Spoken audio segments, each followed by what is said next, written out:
Hello, it's Vanessa from the Craft Corner here, and welcome to our latest installment of Creative Christmas. Today, I'm going to show you how to make this creative original artwork using oil pastels, watercolors, and some drawing skills. So the first thing to do is have a look in the description below this video to see what materials you're going to need. Make sure you have the materials, and then we're going to get started with our project. So to get started, we're going to get our white paper and we'll get whatever we're going to be using as our circle template. And we're going to start off by making our circle template. So I'm going to use a paper plate and I'm going to cut out this circle part here. So you can use any circle to make your Christmas wreath. You could use a roll of tape. You could use a CD. Once it's a circle shape. So that is pretty good. It's got a bit of a weird thing there, so I'm just going to cut that out. You can use this maybe for something else. You could even make another wreath using this. So I'm going to put this down and I'm going to very lightly draw around for my circle. I'm going to make this kind of square. So next thing I'm going to do is I'm going to chop off the sides here because I want it to be a little bit more square and not as much of a rectangle. So for this project, I'm using watercolor card. So it's a nice thick 300 gram card. And I'm using that because I'm going to be painting onto it. So I have my wreath done, and then what I'm going to do is I'm going to pick a direction. So I'm going to say this way, and I'm going to draw some little lines going off it. So I'm going to turn around, draw little lines going off my wreath. So I'm going to turn the page, draw a little line, and keep turning the page around. So I'm not moving my hand around, I'm just moving the page. Okay? So it looks a little bit funny at the moment, but now we're going to start adding some leaves. So this is a Christmas wreath, so I'm going to do lots of holly on this. So let's practice our holly shape before we do it here. So the holly shape is a point, and then it goes in and into a point at the bottom. So let's do that again. So it's a little pointy shape like a triangle, and then it goes in, and then back into a point at the bottom. And then we'll be doing the lines on it. Now, when we do the holly, I'm just going to draw the leaf. I'm not going to draw the lines because I'm actually going to be creating the lines with oil pastel later on. So see how I'm doing them on different sides? So I start my point, go in, and back around like that. So in here I go. You start with your point at the start and then go out if it's easier. So the point at the start, and then out and back in. And it's coming all around my wreath. So you can make your wreath as full of holly as you want. And see here again how I'm moving my wreath around. Oops. So I move my wreath around as I go.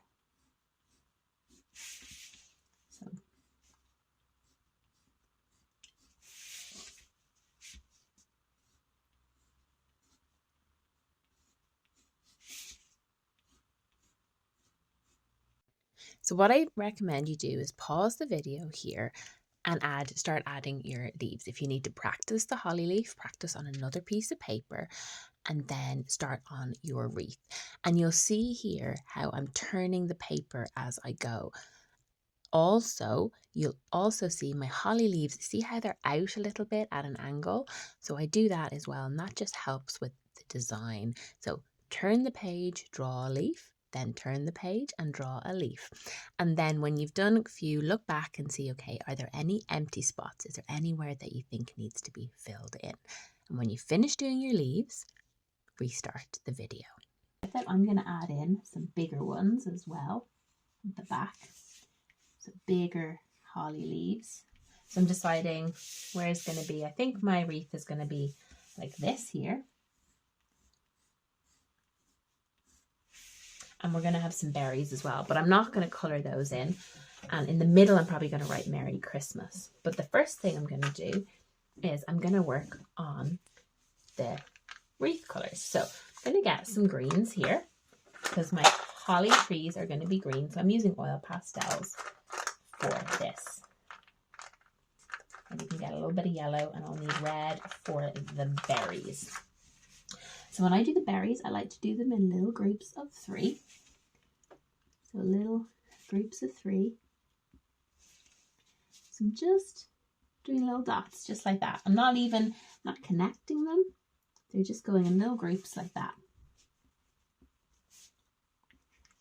And I'm adding lots of them because there's lots of berries on this holly tree Christmas time. That's why people use it a lot for decoration. Great for adding colour to the house. I remember my mum going out and cutting branches from the holly tree when I was a kid to decorate the house, and I remember being really prickly as well. Now, so for the holly leaves, I'm going to colour these in with some oil pastels. So I'm going to show you a little trick here. So I'm going to do the first coat in one colour of oil pastel, a light green colour, and then I'm going to go over that light green with a darker green. So there's 2 layers that go over it, the darker green, and then you can get a stick or like the end of a brush and scrape back to see the lines beneath. And this is like my favourite way to do the leaves on a holly bush. So you pick a light colour green, always has to be lighter for the bottom, and then go back over it with a darker one. And this technique is called sgraffito, or scraping. So I'm just doing a few here.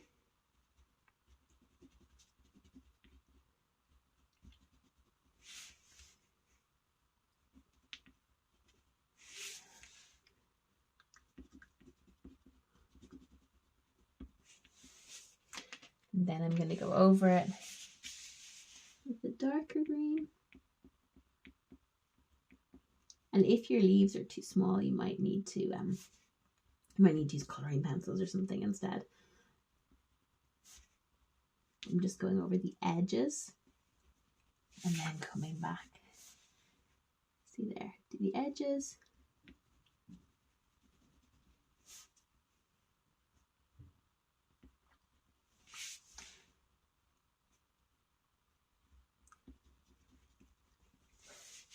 And then do your scraping.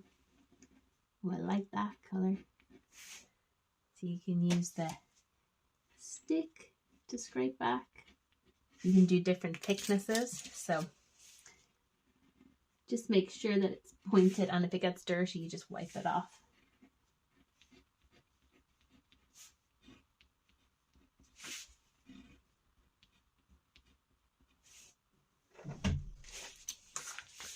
And continue around. So again, pause the video and work at your own pace on this, because everyone's going to have a different amount of holly leaves on their wreath. So just work your way around the wreath. Again, remember, turn the page so that you're always working. You've always got the leaf in front of you. And if you didn't have oil pastels, you could use colouring pencils. You could go straight to paint if you wanted. This is just a technique that I like to use, and the reason why I will reveal when I start doing my painting in a little while. Now that I've done my entire wreath with all my oil pastels, and it takes time, but just be patient with it, I'm going to come back with a green and go over any of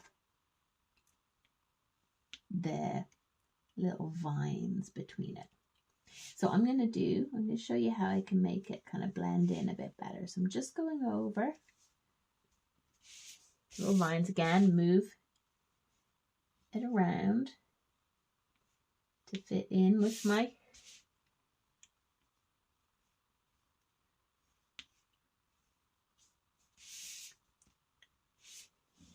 Okay, and then I'm going to get a second colour. I'm going to go over that and it's going to blend it in a bit. Blending the two colours in. Just going over that first one. Now, so the great thing about oil pastel is that when you use oil pastel, we can go over this whole wreath, right, with some watercolour paints, and anywhere that we've put the oil pastel, if we've put it heavy enough, it's not going to cover our oil pastels. So I'm going to use some blue for this. So let me just get my cloth.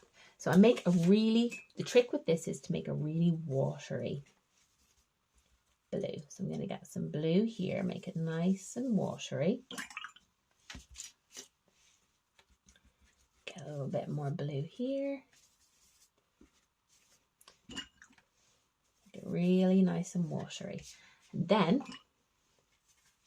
I'm going to go over my oil pastel. So I'm just going to go from one side to the other, anywhere that I want the blue to be.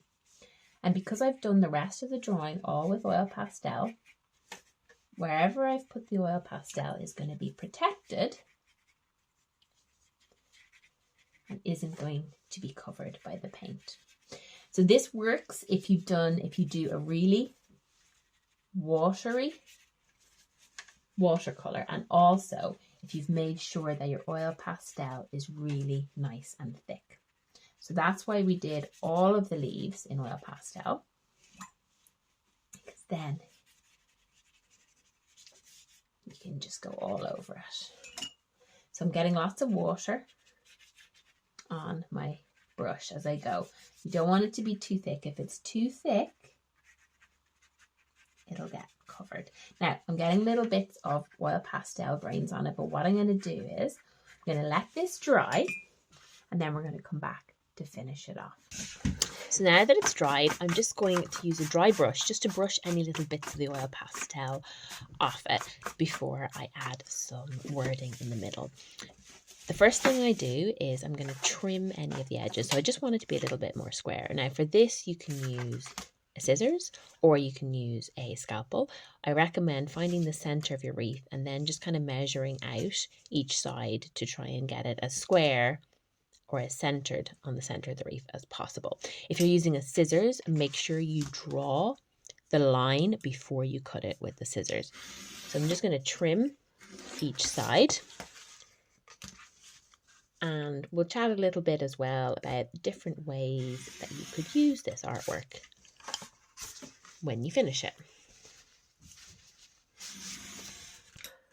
And it doesn't have to be exactly square, but I just wanted to trim a little bit of the edges. The other thing that I'm going to do is I'm going to look at the corners. Now I use just a tape or any circular thing. So I draw the line with the edge of the tape and then I cut it out. It's just a really easy way to get a nice curved edge on your artwork, and it makes it look a little bit more finished as well, I think, anyway. So draw the line with the tape or whatever circle template you have and then cut it out. And I'm just going to use a scissors for this because it's a little bit quicker actually than a craft knife. And remember, if you are doing this and you've never used a craft knife before, just get help from an adult to make sure that you are being safe with them. So now that that's done, I'm going to look at the center. So first thing I need to decide is where's the top and where's the bottom of my wreath. So just turn it around. This looks pretty good to me. And I'm going to use markers to do the writing in the center. So you can use the same method as we did in episode 2 of the Creative Christmas series to do the writing here. If you haven't done it before, do it in pencil first or trace using a stencil. And I'm going to use that same capital letter writing because I find it's the easiest, that looks good basically. If you do calligraphy or something, you'd want to practice it beforehand. So I like to do it where I make one part or line of the letter a little bit thicker, and I'm just using a black marker here, and I can add in those little thick parts of the lettering, I can add in little highlights either with gold or red. And then just remember, with say a longer word like Christmas, make sure that you've given yourself enough space. So if you need to use like a ruler or do it with a pencil beforehand just to make sure that you don't run out of space when you get to the end of your lettering. So how much colour you add is really up to you. I've got these little gold pens that I bought, so I'm just going to fill in the inside of some of the letters with some gold. You could add as much colour as you want, really. I'm going to keep it pretty simple because I don't want to take away from the artwork I've done for the wreath itself. So if it's a little bit bent, just straighten it out, and then you need to decide what you're going to do with it. So you can put a hole in the top and hang it up on the wall or on your door as a little paper wreath, or you can turn it into a card. So for this, you'd need to get a blank piece of paper for your card, and you need a printer for this part, or get the artwork printed. So I scanned the original artwork into my computer, and I'm just going to cut out these artworks. So I'm cutting them out with my scissors. You can also use a craft knife or a guillotine, and I'm going to use double-sided tape to stick them down. But first of all, I'm going to curve the corners just like I did on the original artwork. Now, it's important when you're using double-sided tape to remember that it's not permanent for years and years, but it's great for cards and something like this. So when you've peeled off the tape, you're going to center it on the card, press it down and just smooth it out. And of course, don't forget to sign your card on the back. So you can see that there's many different ways you can use your artwork, making it into cards, postcards, or keeping it as the original artwork, maybe giving it as a gift, putting it on the wall, or using it on your door. So plenty of different ways that you can be creative this Christmas. I hope you've enjoyed that project, and I will see you again very soon for our next Creative Christmas installment.